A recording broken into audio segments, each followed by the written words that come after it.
Labarai da ɗumi-ɗuminsa daga Gabas ta Tsakiya a kan batun yaƙin ƙasar Iran, Amurka da kuma Isra'ila, yayin da ake neman yunƙurin sulhu tsakanin ƙasar Amurka da kuma ƙasar Iran, sulhun da ƙasar Pakistan ke shiga tsakani. Wanda a halin yanzu masu saurare ku gyara zama domin jin rahotannin da muke tafa da su kan yadda wannan al'amari ke wakana, yayin da duka waɗannan ƙasashe ke yin nazari kan sabon daftarin da suka tura wa juna. Kamar yadda a jiya mun kawo muku rahoton yadda ta kasance cewa ƙasar Iran tana nazari kan daftarin da Amurka ta miƙa mata ta hannun Pakistan.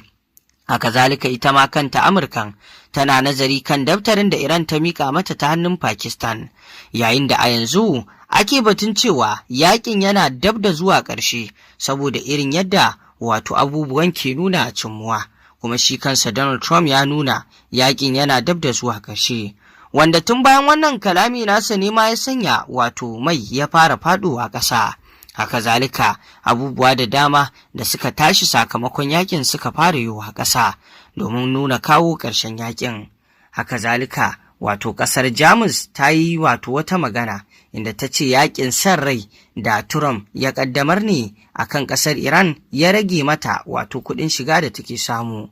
wanda aƙalla kuma a yanzu jirage kusan 20,000 ne suka makale a mashigar Hormuz, wanda ake ta ƙoƙarin a ga an buɗe ta, kamar yadda ko a jiya Alhamis mun kawo muku rahoton yadda ƙasar China ta buƙaci a buɗe mashigar ta Hormuz cikin gaggawa, kamar yadda wato ministan harkokin wajen ƙasar ta Iran ya zanta da takwaransa na ƙasar China. Inda babu shakka da yanzu alamu na nuna wannan yaƙi na dab da zuwa ƙarshe idan har wato dukansu sun amince da dukkan abin da ke kunshe cikin kundayen da suka mika wa juna, wanda ana fatan haka kuma ana sa rai hakan za ta cimmu, domin alamu na nuna wato yaƙin dai yana dab da zuwa ƙarshe. Me ya sanya ƙasar Jamus ta ce yaƙin san rai da Trump ya ƙaddamar ne ya sanya su suka wato shiga yanayin wato da suka shiga na wato rage kuɗin shiga da suka fada cikinsa,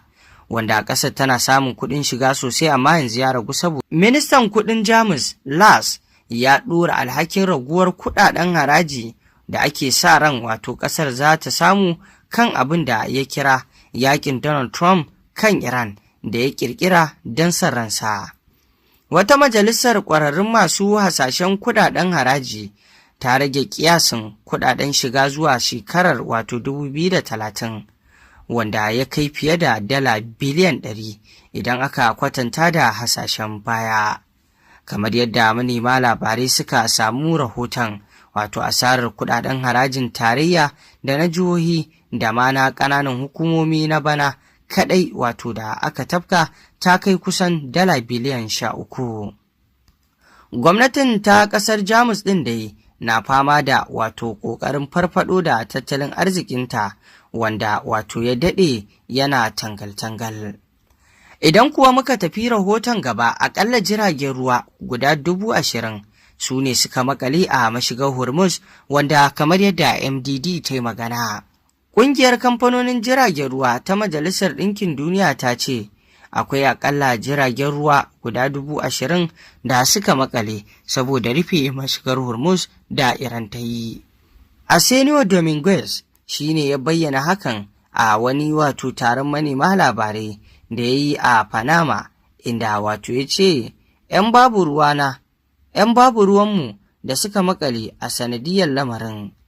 A ranar Litinin ne Amurka ta sanar da fara wato rakiyar jiragen dakon man fetur wato domin su wuce wato su bar mashigar, amma daga bisani Trump ya dakatar da haka. Yanzu dai Iran ta sanar da cewa tana nazarin daftarin yarjejeniyar zaman lafiya daga Amurka domin kawo ƙarshen yakin wato da kuma buɗe mashigar Hormuz, wanda a yanzu shine babban fatan da wato ƙasashe da dama ke da shi na kawo ƙarshen wannan yaƙi, a buɗe wannan mashiga ta Hormuz domin jirage na kasuwanci da sauran su ci gaba da wato hada-hadar da suka saba yi, wanda ana kallon wannan rufe mashiga ta Hormuz ɗin kusa yana daga cikin babban abin da ya jefa ƙasashe da dama na duniya cikin wani garari, wanda ba za a iya cewa duniya, domin kaso wato mafi girma da yake wato bayuwa zuwa ga wannan mashiga ta Hormuz bisa sufuri yana ta'allaka ne saboda irin kayayyaki da wannan mashiga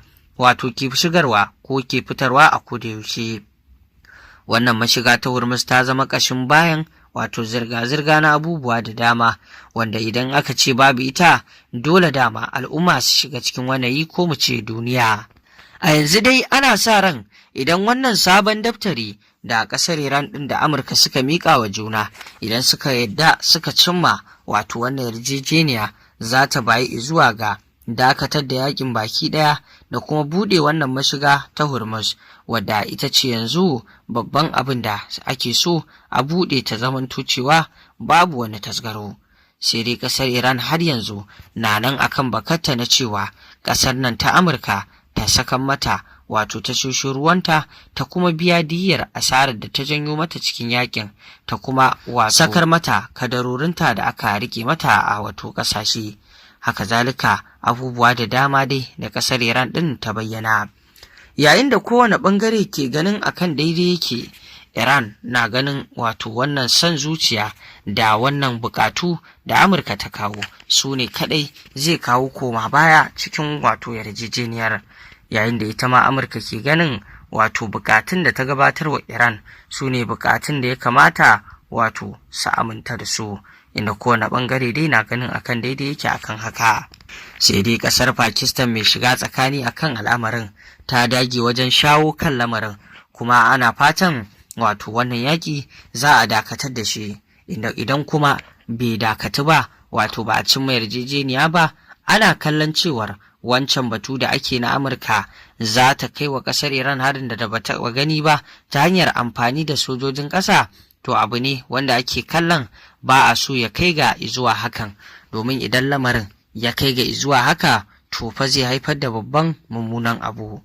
A yanzu dai ƙasashen duniya da dama sun zira ido akan wannan wato yarjejeniyar sulhu na cimmuwata ko kuma akasin haka, saboda wannan yarjejeniya cimmuwata shine zai bayi zuwa ga wato zaman lafiyar wato dukkan wasu ƙasashe da suke da alaƙa da ƙasar Amurka da kuma waɗanda suke da alaƙa da ƙasar Iran. Wannan yaƙi dai ya haifar da abubuwa da dama wanda dole al'ummar duniya baki ɗaya ya zamanto idansu yana kai, wanda a yanzu yaƙin nan za a iya cewa kawo ƙarshensa zai bayi zuwa ga jin daɗin duniya, musamman ma buɗe mashigar ta Hormuz. Idan aka buɗe ta, ƙasashe da dama na duniya za su yi murna. To masu saurare, ƙarshen rahotannin labaran kenan da muke tafi da shi. Ku ci gaba da bibiyar wannan tasha ta mai kawo muku rahotannin labarai kan abubuwan da ke faruwa a sassa da dama na duniya. Mai saurare, idan wannan shine farkon zuwanka wannan tasha tamu, baka taɓa dangwala mana alamar subscribing ba, ka dangwala mana alamar subscribing sannan ka danna ƙararrawa, domin haka ne zai ringa baka damar samun labaranmu a koda yaushe. Mun gode.